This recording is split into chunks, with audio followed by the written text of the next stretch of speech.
Press club का भी और सहाफ़ी दोस्तों का भी कि अपने साथी शहीद सहाफ़ी अरशद शरीफ की 38वीं बरसी के मौके पे ये महफिल आपने मुनक़्क़िद की है।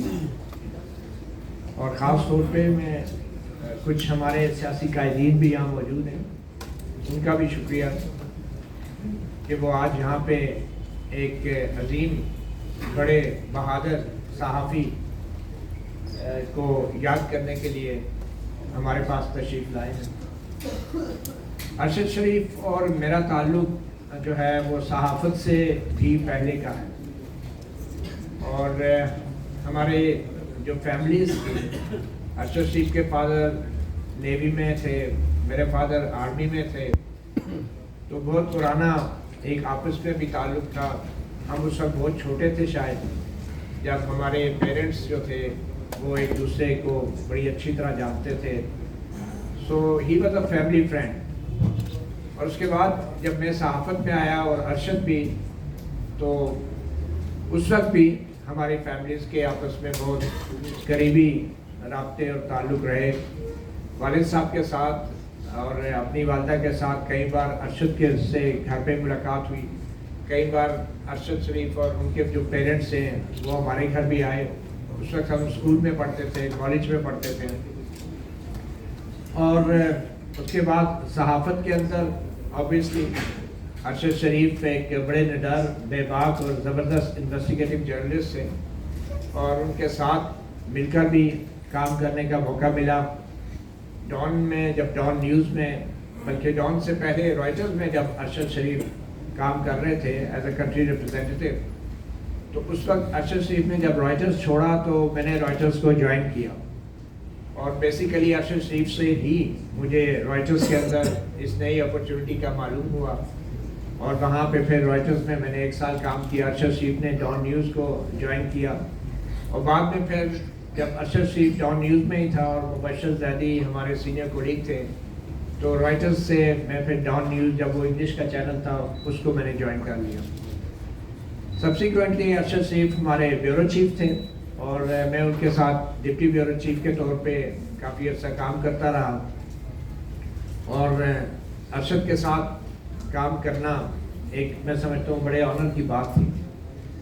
बड़ा मुश्किल भी था कभी कभी, मगर ऑब्वियसली जो अरशद शरीफ की बतौर ब्यूरो चीफ जिम्मेदारियाँ थी, उन जिम्मेदारियों को निभाने में मैंने बड़ा भरपूर साथ दिया अरशद का और अरशद ने भी।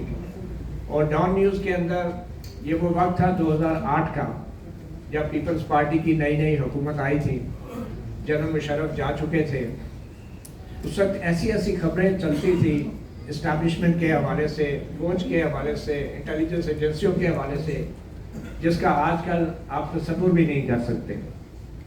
और उसकी बड़ी वजह यह है कि अरशद शरीफ हमारे ब्यूरो चीफ थे। इसकी बहुत सी मिसालें भी हम दे सकते हैं कि डॉन के अंदर एक सवात के अंदर जब ऑपरेशन शुरू हुआ फौज का, तो ISPR की तरफ से एक तस्वीर जारी हुई जिसमें जनरल कियानी साहब अपने कुछ साथियों के हमरा हेलीकॉप्टर से उतर के चल रहे थे और हेलीकॉप्टर फ़ज़ा में बुलंद था और उस तस्वीर के मुताबिक वो हेलीकॉप्टर से उतर के उस उड़ते फ़ज़ा में बुलंद हेलीकॉप्टर के सामने चल के जा रहे थे। तो मुझे यही शक हुआ कि तस्वीर तो जाली है और उसको फ़ोटोशॉप किया गया है।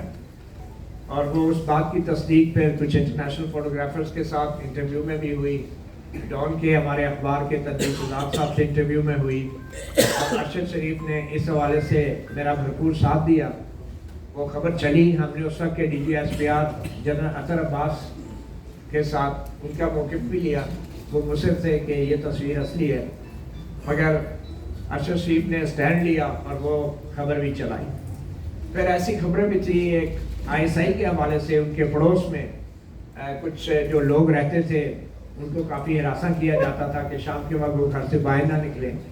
तो वो भी एक वक्त था कि जब हम डॉन न्यूज़ इंग्लिश में खड़े होके अपनी इंटेलिजेंस एजेंसी ISI के बारे में एज लाइव कर रहे थे कि ये लोग पड़ोस में जो है इनसे बड़े तंग हैं और बड़े हरासा किया जाता है इनको। और वो भी अरशद शरीफ 2 दिन वो खबर, एक दिन आमतौर पे चलती थी, उन्होंने 2 दिन चलाई। پھر ایک نیول چیف کی اسی طرح کی خبر تھی، افضل طاہر صاحب تھے اس وقت، زمینوں کا مسئلہ تھا، سرونگ نیول چیف، وہ خبریں بھی تھی. تو ارشد شریف نے ہمیشہ بڑا سٹینڈ لیا اور بہت سپورٹ کیا. اور اس کے بعد جب صحافیوں کے حوالے سے ایک پروگرام میں نے شروع کیا ڈان کے اندر اپنا گریبان کے حوالے سے، اور اس کے اوپر ہمارے اختلافات بھی کافی ہوئے. اور مگر ایک بات تھی کہ ارشد شریف آپ کو سنتا تھا، آپ سے بحث بھی کرتا تھا اور پھر خود ڈیسیژن لیتا. وہ ایک ایسا صحافی یا بیورو چیف نہیں تھا کہ وہ کسی کے کہنے پہ یا کسی سے پوچھ کے کوئی کام کرتا ہو یا کوئی ایڈیٹوریل ڈیسیژن لیتا ہو. تو اس حوالے سے مجھے بڑا فخر رہا ارشد پہ بھی. اور ڈان کے اندر جب ارشد شریف چھوڑ کے ہمیں چلے گئے، ڈان کے اندر کچھ مس انڈرسٹینڈنگ ہوئی ان کی، اور اس کے بعد کچھ وہ پروگرام صحافی کی وجہ سے بھی، اپنا گریبان کی وجہ سے بھی ہماری کچھ دوریاں ہوئی ارشد کے ساتھ. مگر اس کے باوجود بھی ایون اے جینٹلمین، ہم جس جگہ بھی بطور صحافی ملتے تھے تو ایک دوست کی طرح، ایک جینٹلمین کی طرح ملتے تھے. گو کہ وہ پہلے والی شاید وہ تعلق نہیں تھا، مگر اس کے باوجود بھی ایک لحاظ اور رکھ رکھاؤ ہمیشہ ہم دونوں کے بیچ رہا ہے. آخر میں مجھے جو یاد پڑتا ہے، اسلام آباد ہائی کورٹ میں بھی ارشد شریف مختلف مقدمات کے سلسلے میں آتے رہے. اور یہ وہ وقت تھا کہ جو عمران خان صاحب کا دور تھا، اور اس وقت ہم جیسے صحافیوں کو یہ لگتا تھا کہ عمران خان ان کے ساتھی جو قریبی دوست ہیں یا صحافی ہیں وہ بھی عمران خان صاحب کی طرح اسٹیبلشمنٹ کے بہت قریب ہیں.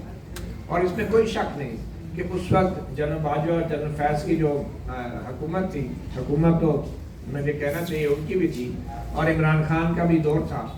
تو اس وقت بہت بڑی تعداد صحافیوں کی ایسی تھی کہ جس نے اس وقت کی اسٹیبلشمنٹ اور عمران خان صاحب کے ساتھ ایک امبیڈڈ جرنلزم کا رول پلے کیا. مگر اس دوران بھی اور کچھ عرصہ بیچ میں جب گزرا تو میں نے دیکھا کہ ارشد شریف نے بھی اس حوالے سے ایک دن ایک نئی سمت اختیار کی، اور اسٹیبلشمنٹ کے حوالے سے اس نے اپنے کھل کر تحفظات کا اظہار بھی کیا.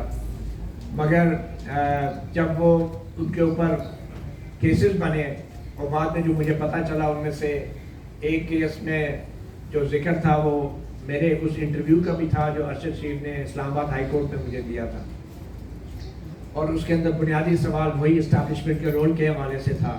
مگر مجھے اب بھی میں وہ انٹرویو دیکھتا ہوں تو مجھے احساس ہوتا ہے کہ ارشد شریف معذرت کے ساتھ کوئی سیاستدان نہیں تھا کہ جو نپے تلے الفاظ میں بین السطور بات کرتا. اس نے اس وقت بھی کھل کے یہ بات کی کہ ہم سب اچھی طرح جانتے ہیں کہ اس وقت ملک میں میر جعفر اور میر صادق کا کردار کون ادا کر رہا ہے. یہ بڑی سخت باتیں تھیں، اور یہ سخت باتیں وہ تھیں جو ارشد شریف پہلے بھی کہتا رہا ہے، اور ہم اس کے بیورو چیف ہوتے ہوئے یہ باتیں ڈان نیوز پہ بھی کرتے رہے.